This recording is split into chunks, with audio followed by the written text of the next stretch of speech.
Some very powerful people are suggesting it's time for the U.S. to rethink the war on drugs. CNN's Lisa Sylvester is back here with an in-depth look. Lisa? Wolf, you know, it has been 40 years since President Nixon declared a war on drugs. Now a high-profile panel says that war is unwinnable and that it's time to look at other strategies, including legalizing drugs. Use of opiates up 34.5%, cocaine use up 27%, and marijuana use up 8.5%. That's according to UN data cited in a new report of the Global Commission on Drug Policy. The commission bluntly says the global war on drugs has been a failure and says it's time for countries to change their policies.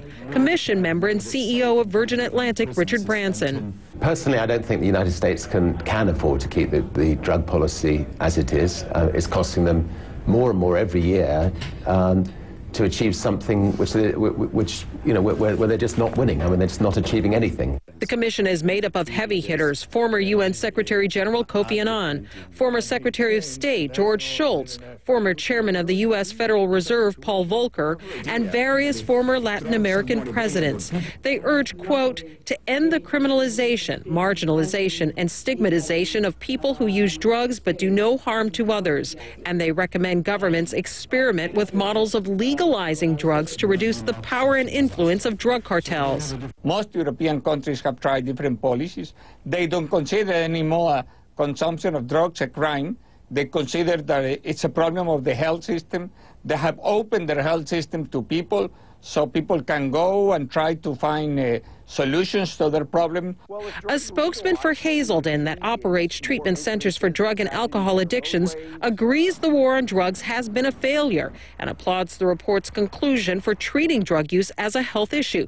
But the group strongly opposes legalizing drugs. I can speak professionally as somebody who works for the Hazelden Foundation, but I also know in my personal life that whatever the drug of choice is, when you put that into the mind and into the body of an addict or an alcoholic like me, they lose the power of making the right choices.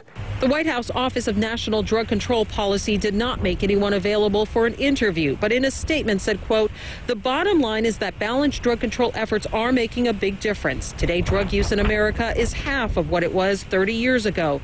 Cocaine production in Colombia has dropped by almost 2/3, and we're successfully diverting thousands of nonviolent offenders into treatment instead of jail by supporting alternatives to incarceration.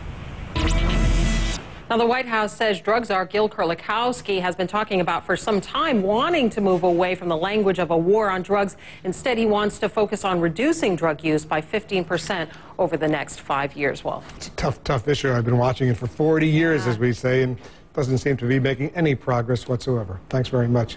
A stolen laptop secretly takes